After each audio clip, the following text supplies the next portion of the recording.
Hello everyone, আসসালামু আলাইকুম। আজকে আমি গরুর জিহ্বা রান্না করে দেখাবো। প্রথমে আমি কড়াইয়ের মধ্যে পরিমাণ মতো তেল দিয়ে দেব। তেলটা গরম হয়ে গেলে পরিমাণ মতো পেঁয়াজ দিয়ে দেব।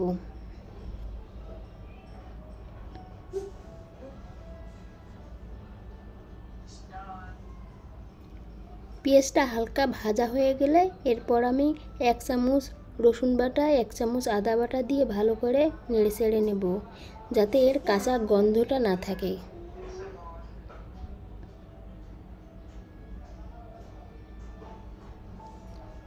হালকা ভাজা হয়ে গেলে এরপর আমি হলুদের গুঁড়ো, মরিচের গুঁড়ো, জিরা গুঁড়ো, পরিমাণ মতো লবণ আর সামান্য একটু পানি দিয়ে মশলাটা ভালো করে কষিয়ে নেব।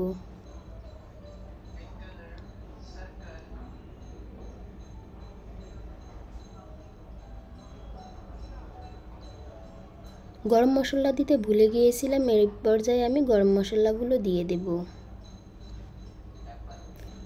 মশলাটা ভালো করে কষানো হয়ে গেছে, এরপর আমি গরুর জিহ্বাগুলো দিয়ে দেব।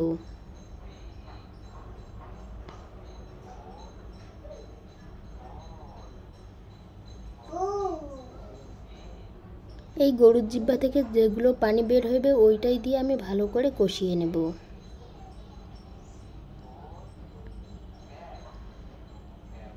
মাংস যত কষানো হবে ততই মজা হবে।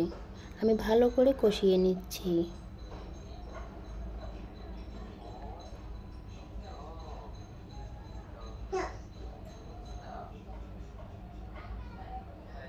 গরুর জিহ্বা খেতে কে কে পছন্দ করেন অবশ্যই কমেন্টে জানাবেন। আর আমার তো খেতে ভীষণ মজা লাগে।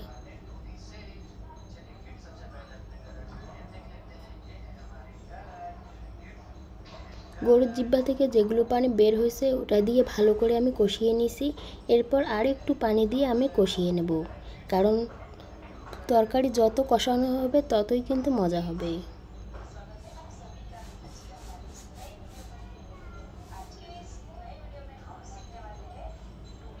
ভালো করে তরকারিটা কষানো হয়ে গেছে, এরপর আমি সিদ্ধ হওয়ার জন্য পানি দিয়ে দেব।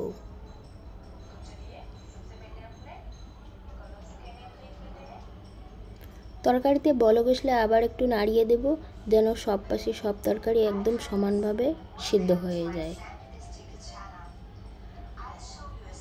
দেখতেই পাচ্ছেন ঝোলটা একদম কমিয়ে আসিয়েছে। এই পর্যায়ে আমি নামিয়ে নেব। সবাই ভালো থাকবেন, সুস্থ থাকবেন, আমার জন্য দোয়া করবেন। আর রান্নাটা কেমন হয়েছে অবশ্যই কমেন্টে জানাবেন। আল্লাহ হাফেজ।